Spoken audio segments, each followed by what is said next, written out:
il était tout naturel que nous échangions les uns et les autres. Qu'est-ce qui s'est dit justement dans cet échange? Est-ce qu'il y a une possibilité de rapprochement, de fusion? Vous accueillez tout le monde? Dites-nous précisément. Je n'ai pas pour habitude de dévoiler le contenu de conversation. Comme vous le voyez, comme vous l'avez vu ce matin, je suis en campagne avec mon équipe. Ce matin avec Paola Forteza, ma tête de liste dans le 19e arrondissement, avec mes troupes motivées pour défendre le projet. Convaincus que pour une alternance à Paris, basée sur les valeurs en lesquelles nous croyons, le progressisme, l'écologie, la démocratie, il faut se concentrer, être au plus près des citoyens, défendre le projet tel que nous l'avons mis au point. Et si ce soir, Stanislas Guerini vous appelle et vous demande de conduire la liste LREM, vous dites banco? Je n'ai pas l'habitude de travailler sur des scénarios, des suggestions, des choses qui peuvent arriver, peuvent pas arriver. Je suis très pragmatique. Nous sommes en campagne. Il reste 30 jours. Je ne peux pas me résoudre à ce qu'un Paris soit à nouveau lancé dans un duel gauche-droite stérilisant. Un duel qui sera encore, qui laissera encore Paris dans un état de paralysie. Et c'est bien pour cela que je me bats avec mes troupes sur le terrain, pour montrer la meilleure vision.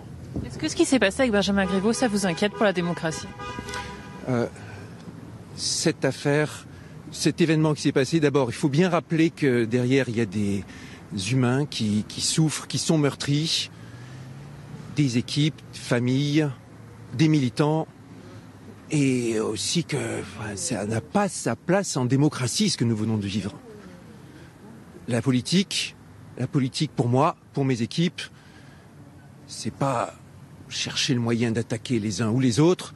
La politique, c'est être au contact des citoyens, répondre à leurs questions, écouter ce qu'ils ont à dire.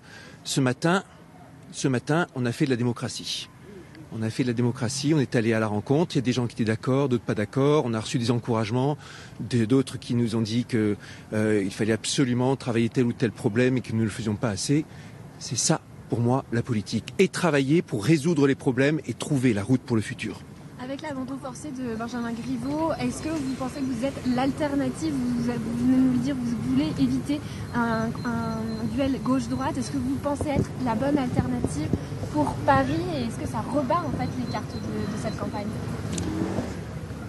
J'ai une grande confiance dans mes équipes, dans mon projet, dans la vision que nous portons et que nous avons mis tant de temps à bien mettre au point, à fignoler, avec les centaines de personnes qui ont contribué au programme, la démarche aussi ouverte, en dehors des appareils, la démarche libre et indépendante. J'ai la conviction que c'est la bonne démarche pour gagner à Paris, pour apporter à Paris du renouveau, du souffle, des solutions pour les citoyens. C'est ma démarche, c'est ma conviction et je suis aujourd'hui sur le terrain pour la défendre, pour la proposer, pour montrer.